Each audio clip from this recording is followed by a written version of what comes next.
Oi, gente! Vamos hoje para nossa segunda aula, né, de MacFlu em EAD. E como a gente combinou, a partir de agora até a prova, a gente vai resolver questões, certo? Hoje a gente vai resolver 3 questões sobre a cinemática dos fluidos, para fixar o que a gente viu até agora de cinemática dos fluidos. E a partir da próxima aula, a gente vai ver do início do conteúdo até o final, tá? Tudo que vai cair na prova. Então vamos lá. A primeira questão, a gente tem a equação geral de campo de velocidade, onde o 0 e V0 são constantes, A1 é igual a B1, que é igual a 1, e A2 igual a B2, que é igual a menos 1. Então eu tenho o campo de velocidade, e a respeito desse escoamento, a questão pede o quê? Pede para determinar, explicando a dimensão e o regime de escoamento.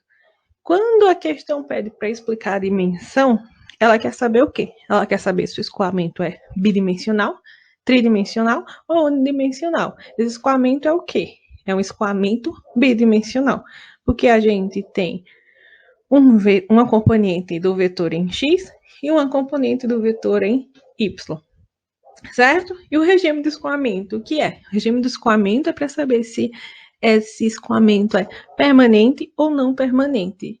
O que é um escoamento permanente? É um escoamento que não varia ao longo do tempo. O escoamento não permanente, ele faz o quê? Ele varia ao longo do tempo, certo? Então, nesse nosso escoamento aí, nessa nossa velocidade, a gente tem um campo de velocidade que não varia com o tempo, portanto, um escoamento permanente, certo? Então, aqui, ó, letra A, dimensão bidimensional e regime de escoamento permanente, certo? Vamos voltar. A letra B pede para determinar o vetor aceleração e suas componentes. A primeira coisa para a gente determinar o vetor aceleração é saber quem que é a componente U e quem que é a componente V, certo? Sabendo quem que é a componente U e quem é a componente V, a gente consegue montar o vetor aceleração como? Achando a aceleração em x, achando a aceleração em y, certo? Então, a x é dada por essa fórmula, a y é dada por essa fórmula que a gente está vendo há algum tempo, tá? Se vocês ainda não sabem de onde que vem essa fórmula, ela vem da regra da cadeia, tá? E se vocês tiverem dificuldade, é só anotar. Essas fórmulas, elas podem ser anotadas e podem ser levadas como formulário para a prova, então não tem problema. Só ter a fórmula e substituir os valores. Então vamos lá. A questão fala que A1 é igual a B1, que é igual a 1, A2 é igual a B2, que é igual a menos 1. E esse é o campo de velocidade. Então, substituindo esses valores de A1, B1, A2 e B2, a gente chega em U igual a 0 mais x mais y e V igual a V0 menos x menos y. Tendo esses valores e utilizando aquela equação do AX, a gente chega em quê? Chega na aceleração em x, certo?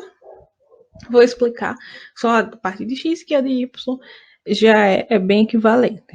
A primeira parte é du dt, que é zero, por quê?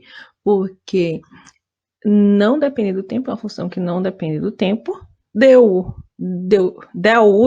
x, quem que é o? U é o 0 mais x mais y. Del x, quem é? 1, certo? Del x vezes u. Então, vezes tudo isso aqui. Mais del y vezes v. Quem é del y? 1, certo? Vezes v. E quem é v? V0 menos x menos y. Então, meu AX vai ser o 0 mais V0, certo? E a mesma coisa para y. Substitui na fórmula e aí a gente acha o AY. O AY vai ser menos o 0 menos V0, certo? E a gente achou as componentes x e y da aceleração. E essas são as componentes x e y da aceleração, certo? Aqui a gente tem o vetor aceleração. E aí, achou a aceleração do nosso escoamento. Agora vamos para a letra C. Vamos voltar lá. O que a letra C pede? A letra C pede para determinar se o escoamento é incompressível. Como que a gente determina se o escoamento é incompressível? Pela deformação linear. Se a gente fizer a deformação linear e a soma dessa deformação linear for zero, a gente tem um escoamento incompressível. Se a deformação linear, a soma das deformações lineares for indiferente de zero, a gente tem um escoamento compressível. Então, vamos lá.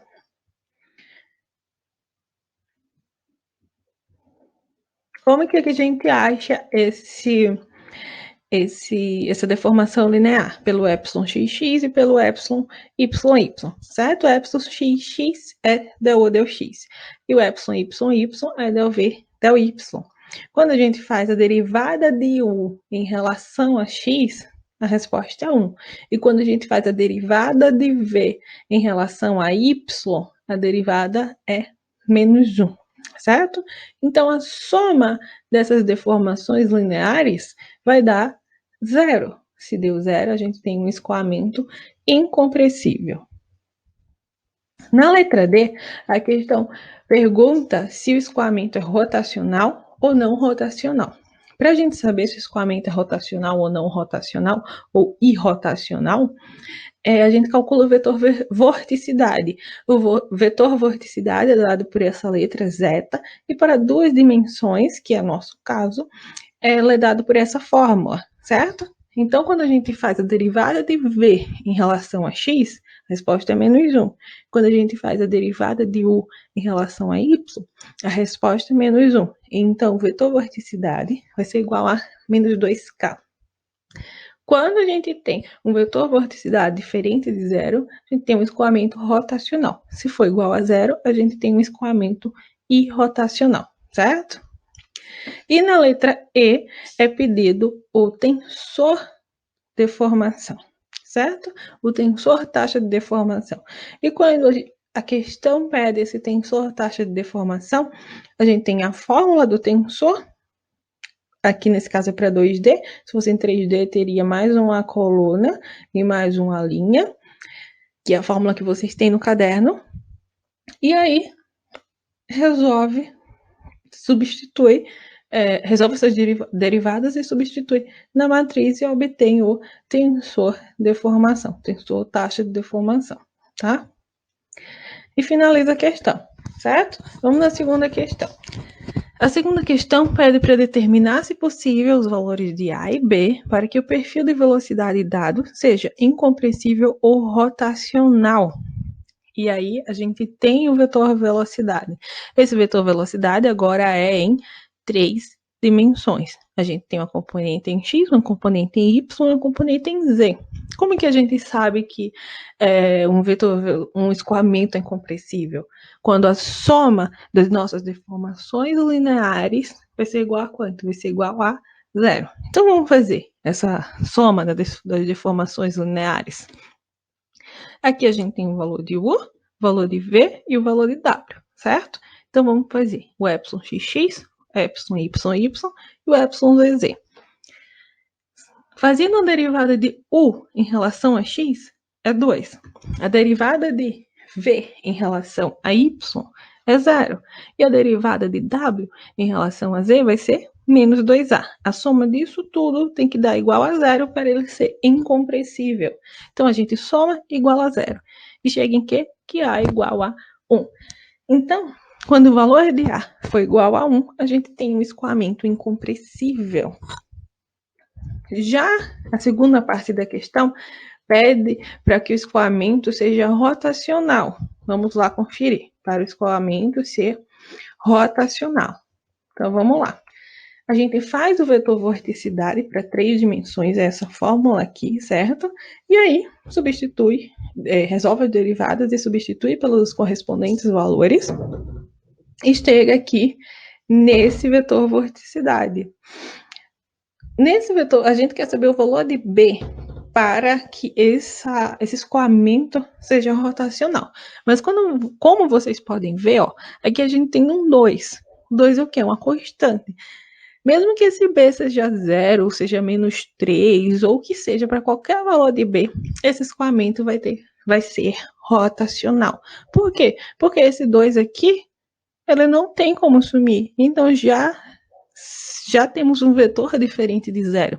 E quando esse vetor vorticidade é diferente de zero, o escoamento é rotacional. Então, a resposta é, para qualquer valor de B, o escoamento é rotacional, certo?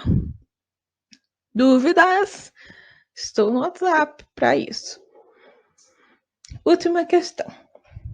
Um campo de escoamento tem a componente de velocidade v igual a 3x mais 2t ao quadrado, v igual a 2y mais 10t, onde x e y estão em metros e t está em segundos. Determine as magnitudes das acelerações de uma partícula no ponto x igual a 3, y igual a 1 metro e quando t for 2 segundos. Então, a gente quer saber o quê? Quer saber a aceleração. A gente tem uma velocidade em duas dimensões, certo? Então, vamos ter a componente x e y da aceleração. Se vocês repararem, aqui a gente tem um escoamento não permanente. Por que não permanente? Porque esse escoamento ele varia com o tempo.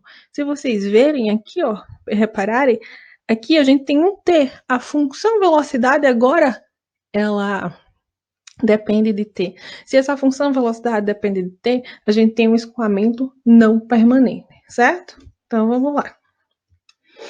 Achar o vetor aceleração. Então, a gente coloca a fórmula de AX, coloca a fórmula de AY. Lembrando aqui que o del del t, a derivada de u em relação a t e a derivada de v em relação a t, nesse caso, não vai ser zero. Por que não vai ser zero? Porque a função, ela também depende do tempo. A gente pode derivar ela em relação a t. A derivada dela em relação a t não vai ser zero, certo? Então, derivando, substituindo os valores de cada derivada e os valores de u e v, tanto em ax quanto em ay, a gente chega nessas respectivas acelerações e monta o vetor aceleração. Como a questão pede para x igual a 3, y igual a 1 e no tempo de 2 segundos, a gente substitui x por 3, y por 1 e t por 2 e obtém esse valor de aceleração, certo? Esse vetor aceleração. E se a gente quiser o módulo da aceleração, faz o quê? Tira a raiz. Raiz, 59 ao quadrado, mais 42 ao quadrado. Certo, gente? Então é isso, só são 3 questões. E eu quero que vocês entendam e refaçam todas essas 3 questões para fixar bem. Porque só ver, só assistir não adianta, certo? Refaçam as questões no caderno. Então, dúvidas, como sempre, estou no WhatsApp. E por hoje é isso. As aulas, a partir de agora, eu não vou sobrecarregar vocês, porque estava sendo uma sobrecarga grande. Então, por hoje não tem nada para entregar. É só para vocês terem consciência, estudarem e repetirem as questões no caderno. Então é isso. Tchau, tchau, gente. Até o WhatsApp.